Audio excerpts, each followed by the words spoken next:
Hi, so I'm here in Salt Lake City for KubeCon with Alvaro and Nimisha, who provided a fantastic conversation yesterday at the Cilium and eBPF Day. I believe it was titled something along the lines of Multi-Cloud Journey with Cilium.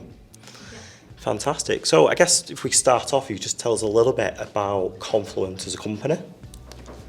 Yes, of course. So Confluent offers a number of products related to data streaming, data stream processing. Part of that is Confluent Cloud, where all of these are offered as a fully managed version on all of AWS, Azure, and GCP.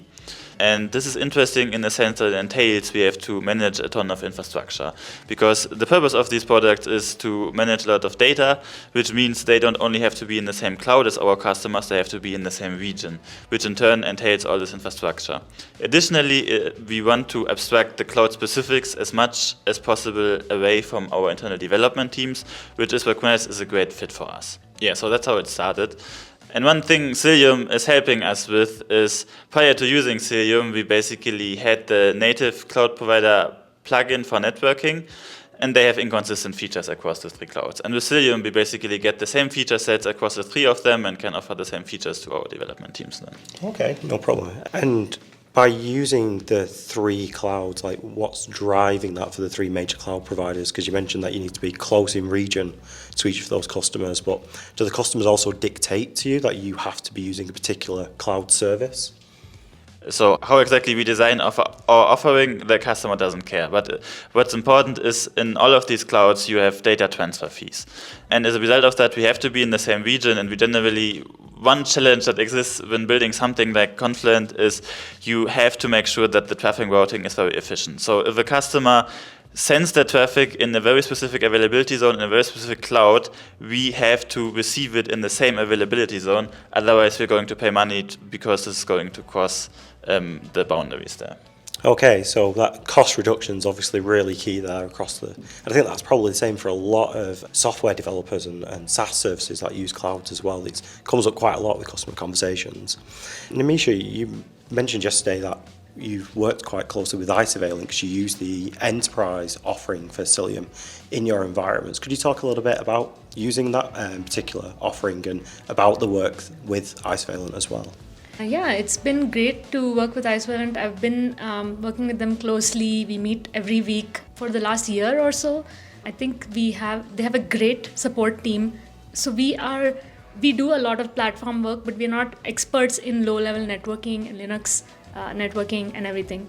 So it was really important for us to have support for some of the features because we do have a lot of varying configurations and a huge fleet. And whenever we've run into issues, the response has been pretty fast and pretty great from Isovalent, and they really have access to amazing engineers and people on their side. Sometimes engineers get pulled in, and we've also, apart from just issues, we've also had a lot of negotiations, I think, around features that we want and things like that. And I think we found them to be pretty receptive and very good to work with them. Yeah, so it sounds really like you're valuing that partnership with Isovalent more than just like another vendor that's part of your technology stack that you open support tickets with. And I think as well you've got like our solution architect service as part of our customer services function as well, which is those weekly meetings. And I know myself, when I used to be a customer, having that type of relationship was absolutely fantastic. Yeah. It's so great to hear that feedback, so thank you. In terms of your future roadmap, because yesterday's session was very much alongside like the migration in place itself, moving three different cloud providers and removing the complexity of different CNIs and becoming consistent from a networking point of view.